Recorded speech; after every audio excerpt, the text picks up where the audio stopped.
നല്ല ടേസ്റ്റോട് കൂടിയ ഒരു എലിശ്ശേരി എങ്ങനെ ഉണ്ടാക്കാൻ നോക്കാം കേട്ടോ. അതിന് വേണ്ടി ഞാൻ ഒരു 150 ഗ്രാം വെള്ളപ്പയറും ഒരു 1/2 കിലോ മത്തനും എടുത്തിട്ടുണ്ട്. നമുക്ക് ഈ വെള്ളപ്പയറൊന്ന് നന്നായി ചൂടാക്കി എടുക്കാം, എന്നാൽ പെട്ടെന്ന് വെന്ത് നന്നായി ഒന്ന് ചൂടാക്കി എടുക്കാൻ മതി കേട്ടോ. എന്നാൽ കുക്കറിലിട്ടാൽ പെട്ടെന്ന് വെന്ത് കിട്ടും.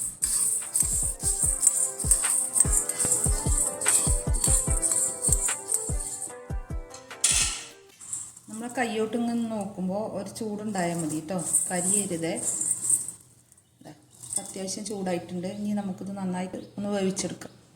അപ്പോൾ നമ്മളെ വെള്ളപ്പയർ നമ്മൾ കുക്കറിൽ ഇട്ടിട്ടുണ്ട്. അതിന് വേവാൻ ആവശ്യമായ വെള്ളം വെച്ചിട്ടുണ്ട്. ഒരു 3 പച്ചമുളക് നെടുകെ കീറിയിരുന്നു.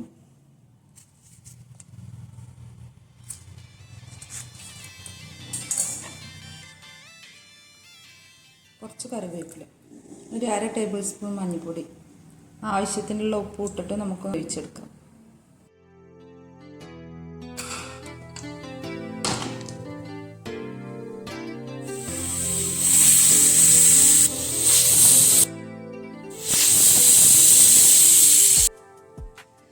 അപ്പോൾ നമുക്ക് വെള്ളപ്പയറൊന്ന് നോക്കാം കേട്ടോ.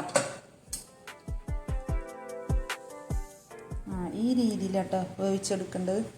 ഞാൻ മത്തൻ ഈ ഷേപ്പിലാട്ടോ മുറിച്ചെടുത്തിട്ടുള്ളത്. ഇനി നമുക്ക് വെള്ളപ്പയറിലേക്ക് ചേർത്തിട്ട്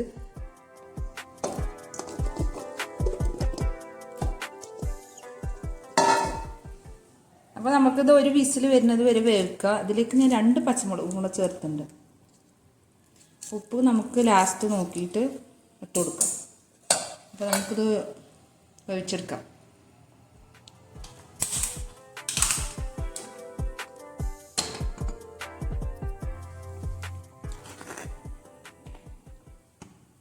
ഇതൊരു സിമ്പിളായിട്ടുള്ളൊരു കറിയാണ് കേട്ടോ. മാങ്ങയും ഉണക്കമീനും ഇട്ടിട്ട് നമ്മൾ ആരെങ്കിലും ഇങ്ങനെ കറി വെച്ചിട്ടുണ്ടെങ്കിൽ ഒന്ന് പറയണം. നല്ല ടേസ്റ്റ് കേട്ടോ. അപ്പോൾ നമ്മളെ എലിശ്ശേരിക്ക് വേണ്ട തേങ്ങ നമുക്ക് ഒതുക്കിയെടുക്കാം കേട്ടോ. നന്നായി അരക്കേണ്ട ആവശ്യമില്ല. ഇതിന് വേണ്ടിയിട്ട് ഞാൻ 1 മുറി തേങ്ങ എടുത്തിട്ടുള്ളത്.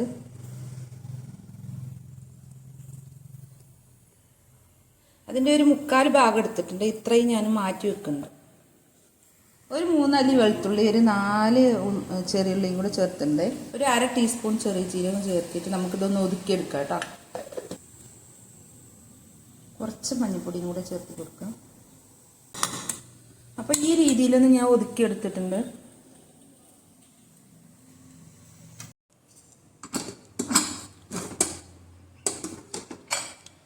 അപ്പോൾ നമ്മളെ മത്തനും വെള്ളപ്പയറും വെന്തിട്ടുണ്ട് കേട്ടോ.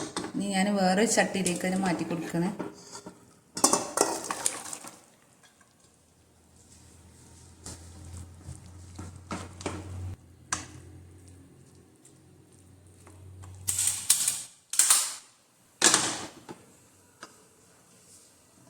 അപ്പോൾ നമ്മൾ നേരത്തെ ഒതുക്കി വെച്ച തേങ്ങ നമുക്കിതിലേക്ക് ചേർത്തി കൊടുക്കാം.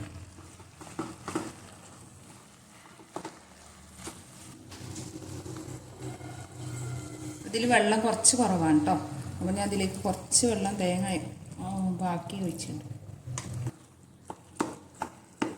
അപ്പോൾ മത്തനൊക്കെ ഞാൻ ചെറുതായിട്ടൊന്ന് ഉടച്ചു കൊടുക്കുന്നുണ്ട് കേട്ടോ. അപ്പോൾ നമുക്കിതൊന്ന് മൂടി വയ്ക്കാം.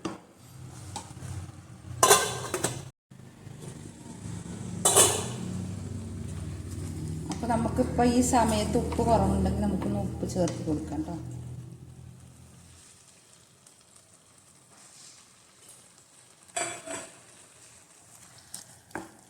ഇതൊക്കെ ഒന്ന് കടുക് താളിച്ചിട്ട് ഒഴിക്കാം. അപ്പോൾ നമുക്ക് താളിക്കാൻ 2 ടേബിൾ സ്പൂൺ വെളിച്ചെണ്ണ ഒഴിച്ചിട്ടുണ്ട്. അതിലേക്ക് ഞാൻ കുറച്ച് കടുക് ഇടുന്നു.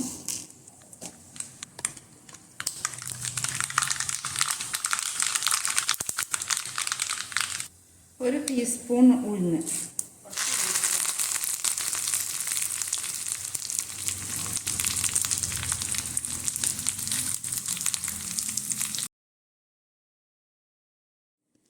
അപ്പോൾ ചെറിയ തീയിൽ വെച്ച ശേഷം ഞാനൊരു 1/2 ടേബിൾ സ്പൂൺ മുളക് പൊടി ചേർക്കുന്നുണ്ട്.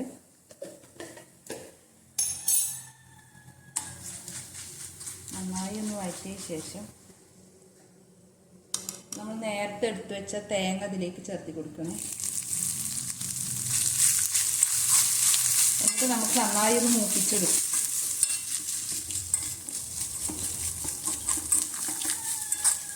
നന്നായി മൂപ്പിച്ചെടുക്കുമ്പോഴാട്ടോ അതിൻ്റെ ഒറിജിനൽ ടേസ്റ്റ് വരും.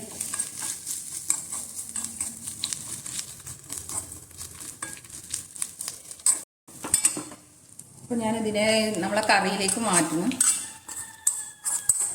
അപ്പോൾ ഈ തേങ്ങ ഞാൻ കറിയിലേക്ക് മാറ്റിയിട്ടുണ്ട്.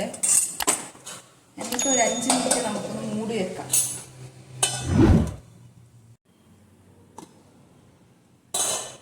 അപ്പോൾ 5 മിനിറ്റിന് ശേഷം ഞാനത് തുറന്നൊന്ന് മിക്സ് ആക്കുന്നുണ്ട്. എല്ലാവരും ഒന്ന് ഇതേപോലെ ഉണ്ടാക്കി നോക്കിട്ടോ.